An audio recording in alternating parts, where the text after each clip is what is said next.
Gunung Anak Krakatau batuk-batuk berulang kali pada Senin 23 Januari 2023. Erupsi gunung berapi di Selat Sunda tersebut berlangsung sejak pukul 00.41 waktu Indonesia Barat hingga laporan ini dibuat oleh Forum Keadilan. Awalnya abu letusan tidak teramati, namun pada erupsi selanjutnya abu berwarna kelabu bisa terlihat.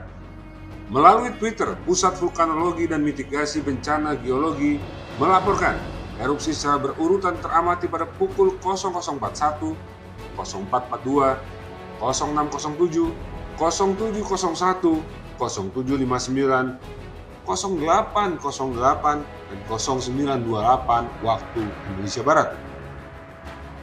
Menurut PVMBG, tinggi kolom letusan erupsi Gunung Anak Krakatau pada pukul 0928 waktu Indonesia Barat teramati kurang lebih 300 meter di atas puncak.